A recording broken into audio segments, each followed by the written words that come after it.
Everyone, इस video में हम लोग कवर करेंगे रिफ्लेक्टिव टीचिंग। रिफ्लेक्टिव टीचिंग क्या होता है ये हम इस वीडियो में देखेंगे। इंक्लूसिव एजुकेशन में एक टीचिंग स्ट्रैटेजीज में से एक है ये।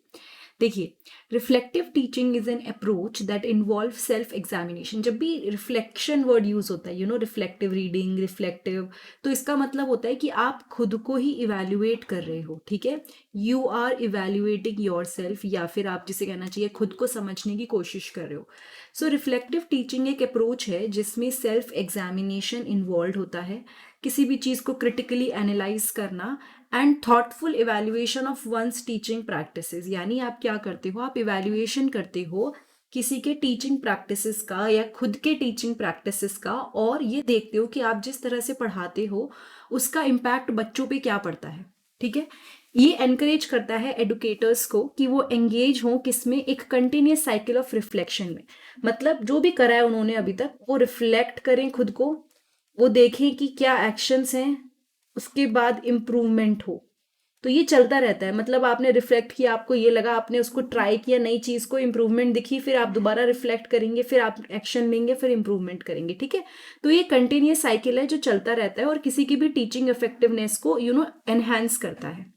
नाउ क्या कुछ की एस्पेक्ट्स हैं और बेनिफिट्स हैं रिफ्लेक्टिव टीचिंग के। सबसे पहले है सेल्फ रिफ्लेक्शन।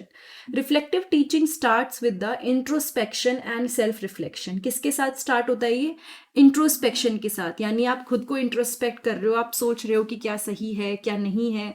ठीक है, आप ये देखोगे कि आपने क्लास में कैसा पढ़ाया, जो एड्स आपने यूज किए वो किस तरह के थे, क्या वो उसमें इंप्रूवमेंट हो सकती है। तो सब चीजें आप इंट्रोस्पेक्ट करते हो। ठीक है, उसके बाद एडुकेटर क्या करते हैं, अपने बिलीफ को, अपने वैल्यूज को, अपनी टीचिंग स्ट्रैटेजीज को, अपने इंस्ट्रक्शन, जिस तरह से उन्होंने इंस्ट्रक्शन दिया है, इन सबको एग्जामिन करता है कोई भी educator when we talk about the self reflection.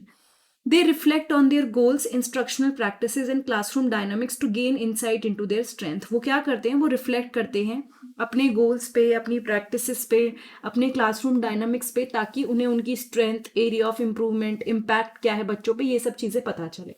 तो जब सेल्फ रिफ्लेक्शन करते हैं ना, तो उन्हें अपनी अच्छे पॉइंट्स, अपने खराब पॉइंट्स सब समझ में आ जाते हैं।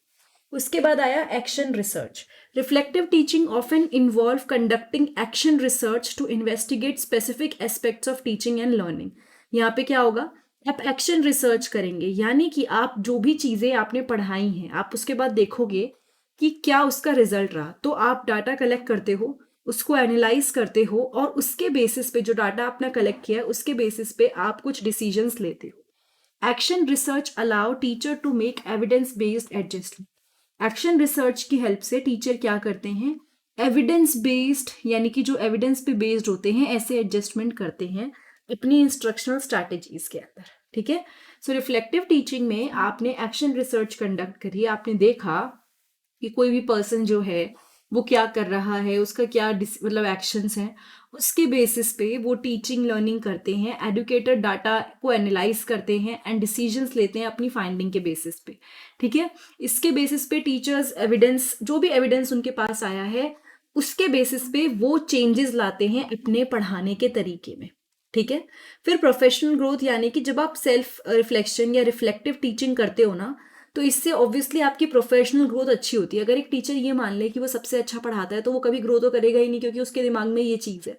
लेकिन जब टीचर सेल्फ रिफ्लेक्शन करते हैं, रिफ्लेक्टिव टीचिंग करते हैं, तो उन्हें अपने स्ट्रॉन्ग पॉइंट्स और अपने नेगेटिव पॉइंट्स दोनों पता होते हैं, which will help them in the professional growth by critically examining there teaching practices. यानी कि अपनी टीचिंग प्रैक्टिसेस को एग्जामिन करने के बाद एडुकेटर्स क्या करते हैं, एरियाज आइडेंटिफाई करते हैं जहाँ पे वो नए स्किल्स डेवलप कर सकते हैं, नए इनोवेटिव अप्रोचेस को एक्सप्लोर कर सकते हैं, एंड रिसर्च बेस्ड स्ट्रैटेजीज को वो इनकॉर्पोरेट कर सकते हैं अपने इंस्ट्रक्शंस में। मतलब जब उन्होंने देखा कि हम यही चीज़ इंप्रूव कर सकते हैं, तो वो सोचेंगे कि चलो बच्चों को इस तरह से पढ़ाते हैं, तो उनके नए स्किल्स डेवलप होंगे, वो कई इनोवेटिव अप्रोचेस को लेके आएंगे, एंड वो क्या करेंगे, इनकॉर्पोरेट करेंगे क्या चीज़, रिसर्च बेस्ड स्ट्रैटेजीज। यानी अपने पढ़ाने में वो नई नई स्ट्रैटेजीज लेके आएंगे।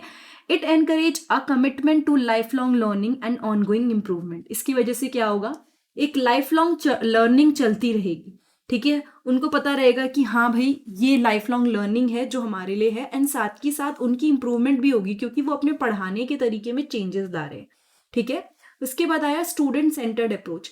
भले ही रिफ्लेक्टिव टीचिंग पूरी तरह से टीचर पे डिपेंडेंट है, लेकिन जब टीचिंग अगर रिफ्लेक्टिव हो रही है, टीचर्स अपनी गलती को या जो भी चीज़ें स्ट्रॉन्ग पॉइंट नहीं है अगर उसको स्ट्रॉन्ग करके पढ़ा रहे हैं, तो उससे एट द एंड बच्चों को भी तो बेनिफिट होगा ही। क्योंकि टीचर्स को पता है, टीचर्स कंसिडर करेंगे कि उनकी टीचिंग प्रैक्टिसेस कैसे बच्चों के एंगेजमेंट पे फर्क डाल रही हैं, असर डाल रही हैं, ठीक है। बच्चों की अंडरस्टैंडिंग पे कैसे कोई इम्पैक्ट देखने को मिल रहा है, कैसे उनके अचीवमेंट पे इम्पैक्ट देखने को मिल रहा है। So they assess whether their instructional methods effectively address the diverse need. वो ये देखेंगे कि जो उनका पढ़ाने का तरीका है क्या वो बच्चों की डाइवर्स नीड को पूरा कर रहा है। मतलब आप सब समझ रहे हो, रिफ्लेक्टिव टीचिंग है, पूरी तरह से टीचिंग है, लेकिन टीचिंग में चेंजेस कैसे पता लगेंगे कि लाने हैं कि नहीं लाने। अब स्टूडेंट के ऊपर आपका फोकस है, स्टूडेंट अच्छा कर रहा है तो मतलब टीचिंग में ज्यादा चेंजेस लाने की जरूरत नहीं है, स्टूडेंट्स को कहीं प्रॉब्लम हो रही है तो मतलब टीचिंग में चेंजेस लाने की जरूरत है। तो रिफ्लेक्टिव टीचिंग होते हुए भी पूरी तरह से स्टूडेंट सेंटर्ड है, ठीक है। एंड फिर टीचर्स चेंजेस लाते हैं according to the diverse need, जो उनको लगता है कि बच्चों की ज़रूरतें हैं, जो बच्चों का लर्निंग स्टाइल है और जो उन बच्चों की एबिलिटीज़ हैं, उसके बेसिस पे वो चेंजेस लाते हैं। फिर आया इम्प्रूव्ड इंस्ट्रक्शनल डिसीजन मेकिंग, यानी कि इसमें क्या होता है ना, it helps teacher make informed instructional decision. इसकी हेल्प से टीचर क्या करते हैं, डिसीजंस लेते हैं, ठीक है। यानी कि वो किस तरह से पढ़ाएंगे। जब वो रिफ्लेक्शन करते हैं तो वो ये देखते हैं कि जो अभी उनकी करंट टीचिंग स्ट्रैटेजीज हैं, जिस तरह से वो पढ़ा रहे हैं, वो कितनी इफेक्टिव हैं। पहले तो वो ये देखते हैं, लर्निंग मटेरियल्स देखते हैं क्या वो सही है कि नहीं है, असेसमेंट सही तरह से हो रहा है नहीं हो रहा है। जब उन्हें लगता है कि इसमें से कोई भी चीज़ में कमी है, कहीं पे भी इम्प्रूवमेंट हो सकती है, तो वो अपना instructional material instruction method change करते हैं।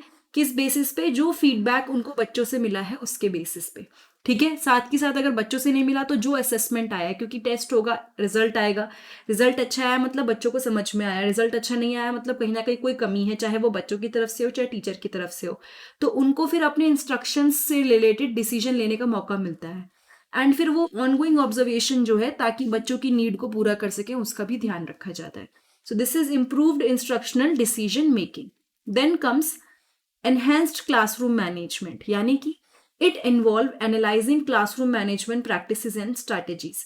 आप क्या करते हो, आप क्लासरूम मैनेजमेंट प्रैक्टिसेस और स्ट्रैटेजीज को देखते हो, उसको एनालाइज करते हो।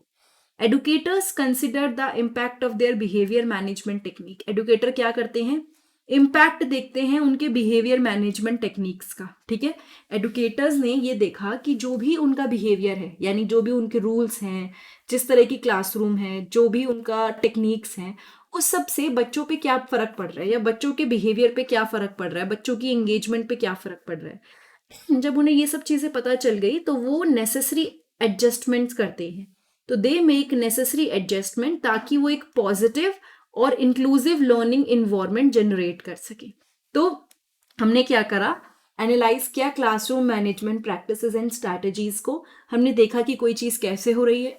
उसके बाद एडुकेटर्स इनका इम्पैक्ट कंसिडर करते हैं कि भाई जो भी चीज़ वो पढ़ा रहे हैं क्लासरूम में, उससे बच्चों पे क्या फ़र्क पड़ रहा है। एंड अकॉर्डिंगली सेल्फ रिफ्लेक्शन के बाद वो क्लासरूम की जो पढ़ाने के तरीके हैं उसमें चेंजेस ला सकते हैं, ठीक है। And then it comes for collaboration in peer feedback. इससे एक चीज़ और होती है, अगर टीचर को लगता है ना कि मैं कहीं लैग कर रहा हूँ या मुझे कुछ चीज़ इंप्रूव करनी चाहिए, तो वो कई बार कोलैबोरेशन भी करते हैं। तो इसकी वजह से कोलैबोरेशन को एनकरेजमेंट मिलता है, यानी बाकी टीचर्स के साथ मिलके काम करना। वो अपना एक्सपीरियंस टीचर्स के साथ शेयर करते हैं। जैसे कई बार क्लासरूम में कोई प्रॉब्लम हुई आपको डील करने में किसी बच्चे के साथ, तो आप अपने फेलो टीचर से पूछोगे, वो आपको या तो कोई राय देगा या नहीं देगा, या देंगे, जो भी होंगे। तो आपने क्या करा, कोलैबोरेशन करने की कोशिश करी। Educator can engage in professional learning communities. कई बार एडुकेटर्स क्या करते हैं ना, प्रॉपर लर्निंग कम्युनिटीज जो होती हैं उनमें एंगेज होते हैं। पीयर ऑब्जर्वेशन, अपने दोस्तों को पढ़ाते हुए उनका तरीका देखते हैं। कोलैबोरेटिव डिस्कशंस होते हैं, ताकि उन्हें भी पता चले कि क्या क्या पर्सपेक्टिव हो सकते हैं, किस किस तरह से किसी एक चीज को देखा जा सकता है, ठीक है। वो अपने आइडियाज एक्सचेंज करते हैं and they receive the constructive feedback. उसके बाद उन्हें कंस्ट्रक्टिव फीडबैक मिलता है। This collaboration support professional growth and expand instructional knowledge and practices. ये जो कोलैबोरेशन है ना, ये सपोर्ट करता है क्या, किसी भी एडुकेटर के लिए ये काफ़ी अच्छा रहता है, क्योंकि उससे उनकी प्रोफेशनल ग्रोथ होती है, उनकी इंस्ट्रक्शनल नॉलेज अच्छी होती है एंड प्रैक्टिसेस अच्छी होती हैं, ठीक है। ये चीज़ समझ में आई। Then come student reflection. Reflective teaching also involve encouraging student to reflect on their own learning. Reflective teaching की मदद से क्या होता है ना, स्टूडेंट्स को भी हम लोग एनकरेज कर सकते हैं कि बेटा आप देखो कि आप जो सीख रहे हो आपको कितना समझ में आ रहा है, कहाँ पे आपसे कमी रह रही है, तो आप खुद रिफ्लेक्ट करो। Educator incorporate reflection activities. Educator क्या करते हैं, रिफ्लेक्शन एक्टिविटीज को इनकॉर्पोरेट करते हैं, ऐसी स्ट्रैटेजीज को इनकॉर्पोरेट करते हैं जो बच्चों को हेल्प करेगा किस चीज में, इवेल्युएट करने में उनकी progress, strength and areas for growth. So reflection activity की मदद से एंड स्ट्रैटेजीज की मदद से स्टूडेंट्स अपनी प्रोग्रेस, स्ट्रेंथ और एरिया ऑफ ग्रोथ देख सकते हैं।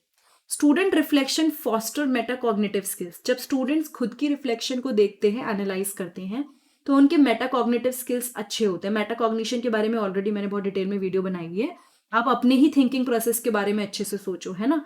तो स्टूडेंट रिफ्लेक्ट करते हैं तो मेटाकॉग्निटिव स्किल्स उनके अच्छे होते हैं, सेल्फ असेसमेंट उनका अच्छा होता है, एंड उनको एक सेंस ऑफ ओनरशिप आती है कि मैं खुद से ये चीज़ सीख रहा हूँ, मैंने खुद से एनालाइज करा और मुझे ये चीज़ें पता चली, तो वो काफ़ी हेल्पफुल रहती है।